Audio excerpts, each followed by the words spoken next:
Hi, welcome to my channel. My name is Kate. How are you? And today I will be sharing to you my thoughts that nobody asked on my latest Audible reread. Yes, I've read this before, but I'm going to reread them again just because I'm too lazy and I want to challenge myself with procrastination and yeah. So because I have a memory of a goldfish, I type everything that I have on my thoughts while listening to the Audible. So please bear with me. I actually have here 79 thoughts. Wow, 79. That's a lot. Okay, so this is the cheat sheet by Sarah Adams on Audible. Reminder and emphasis. This has a spoiler. So if you don't want spoiler, please go to TikTok or to other channel or Goodreads. So the cheat sheet, the main character are Bree, Camden, and Nathan Donelson. Genres is a romance sport. For me, I find this rom-com.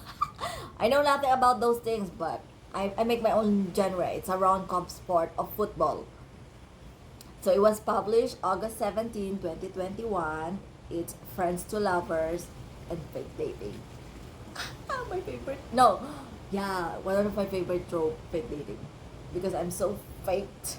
Uh, it was narrated by Renee, Dorian, and my favorite, Daddy Teddy Hamilton, the voice of Zayd Meadows and Killian Carter. Those are dark romance, but I will be tackling them on February, just because it's back. Okay, thoughts.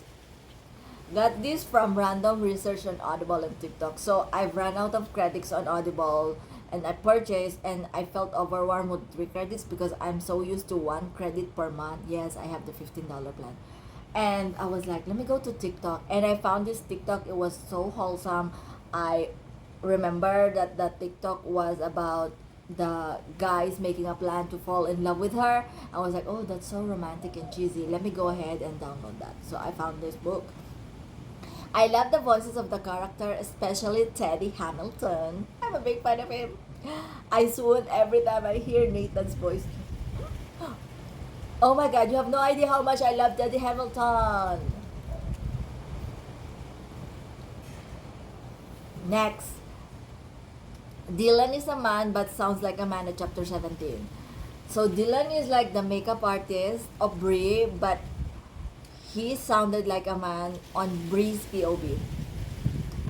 This is a feel-good rom-com movie. Yeah, this sounded like a rom-com movie in early 19 ano 1920 in early 20s. So I'm a millennial. So this reminds me of the movie The Duff, The Designated Ugly Fat Friend.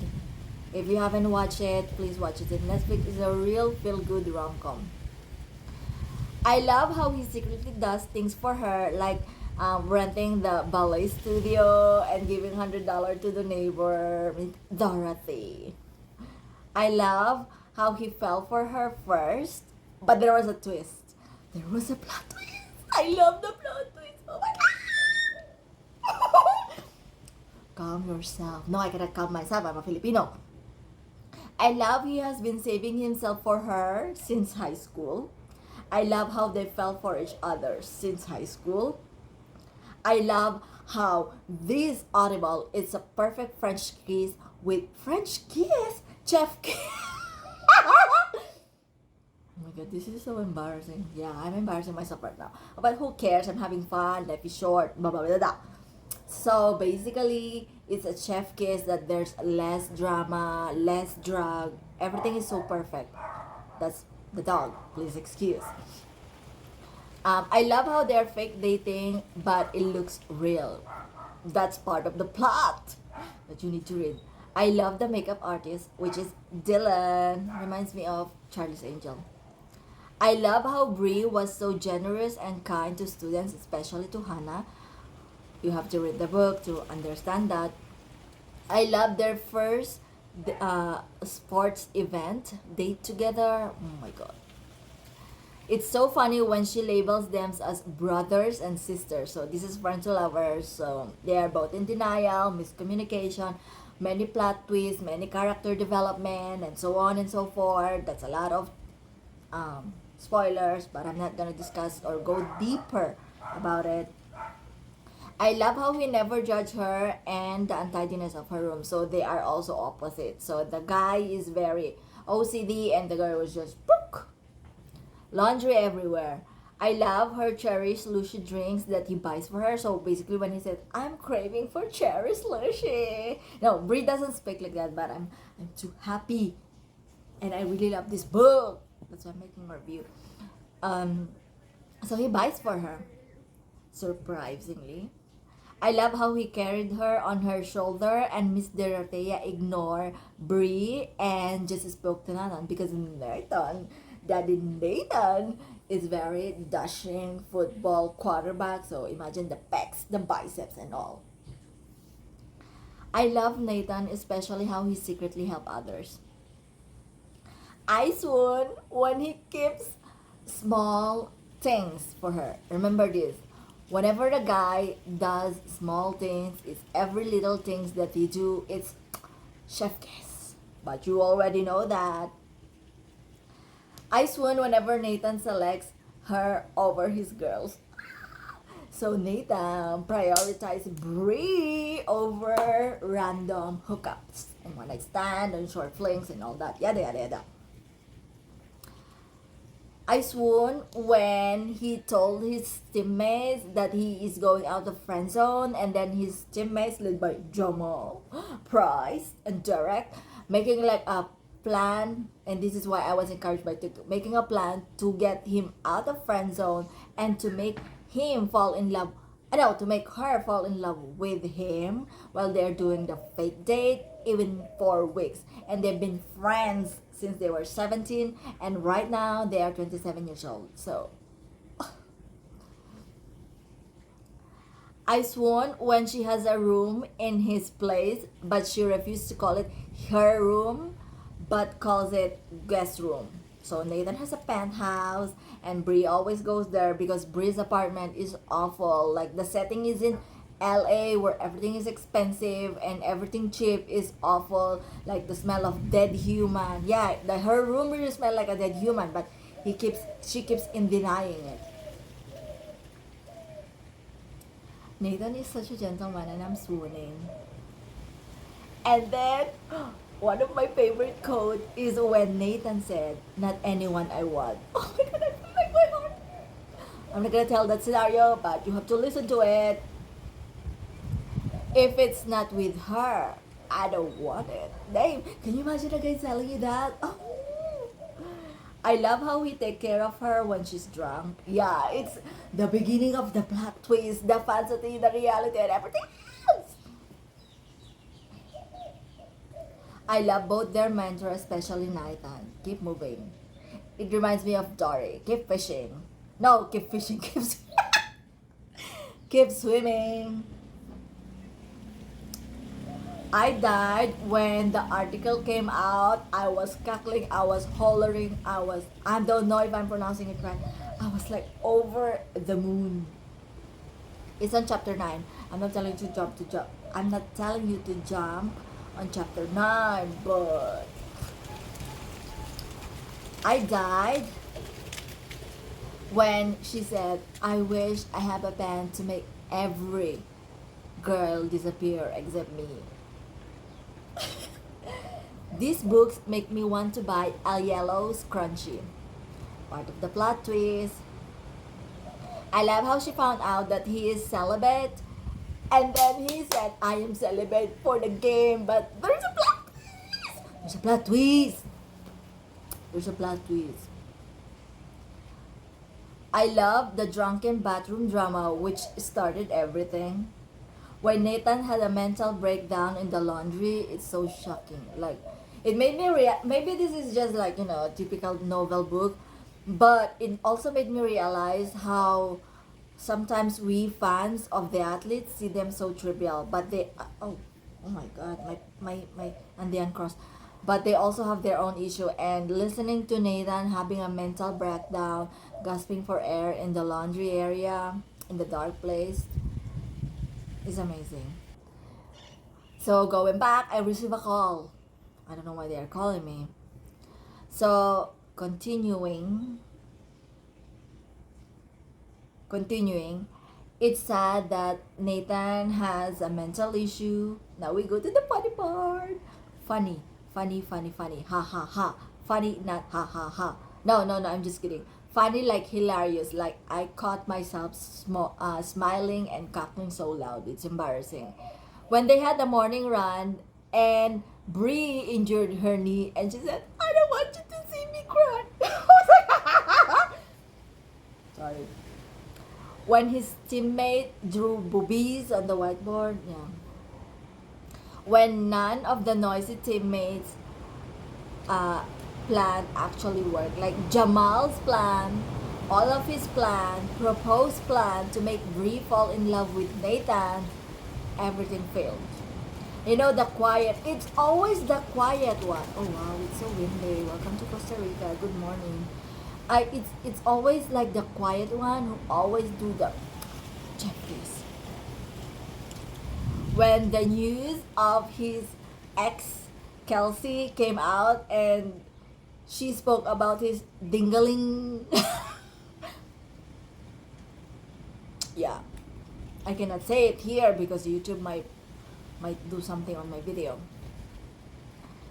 I can't when they went out to the party and the lights came out and then Jamal was like, oh, it feels like the fuse just blow up. Like literally like that. And I was like, oh my god, Jamal, couldn't you be more obvious?